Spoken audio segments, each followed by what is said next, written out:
story came to mind for me of a gentleman that I had met doing some work in healthcare. And we were sharing stories of kindness and compassion, and it was a room of about 150 people, and I was asking people to stand up. I was looking for about 3 examples of somebody who wanted to share a story. And a gentleman at the very back of the room in a blue maintenance uniform stood up to share his story. And he said, you know, I didn't come here to learn about compassion and kindness when I came to work at this hospital. I came here for 6 months because I was in between jobs and I needed something to do. He said, and my job is to sweep floors and change light bulbs. That's what I do for a living. He said, I've been here for 20 years now, and I still sweep floors and I still change light bulbs.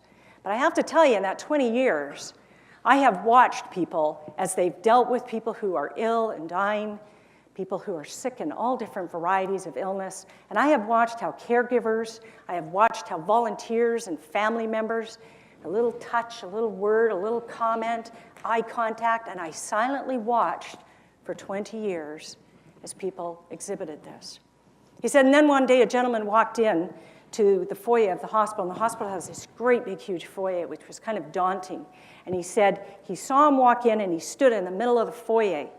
And at that point, he thought to himself, he doesn't look like he's going to be moving very far. So he said, I walked over to him with my broom, and I kind of broomed myself over there. And I said, is everything okay? Are you all right? And he said, well, my wife just came in emergency, and I don't know where to find her. And apparently, she's now in one of the rooms.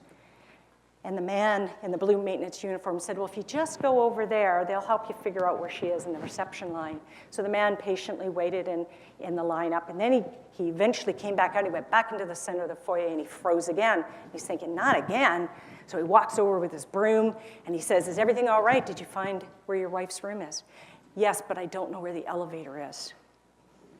Well, you know what? If you just go down that hallway and you hang a left, that's where the elevators are. And then I thought to myself, you know, maybe I should just walk into the elevators.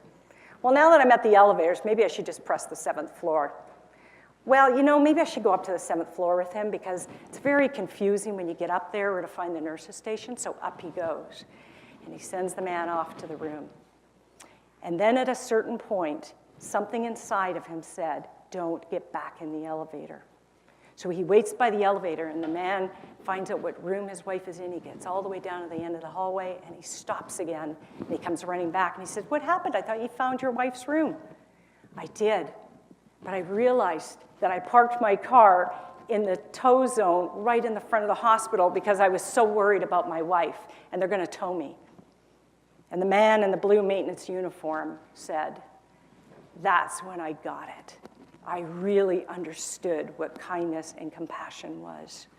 I said to the man, hand me the keys to your car. I will go park your car. You go take care of your wife. That's what service with heart is. When you realize that you can do a little something extra.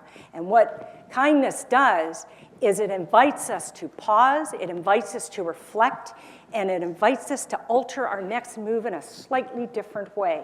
Nothing big, nothing that makes the 6 o'clock news. These are the little tiny tweaks that make a huge difference when you do that service with heart, when you bring that helping relationship into every single introduction and every single moment with every single one of your clients. And one of the easiest ways to do that is to ask yourself a simple question. What would kindness do here? What would it do in this very moment with this very person that I'm in front of?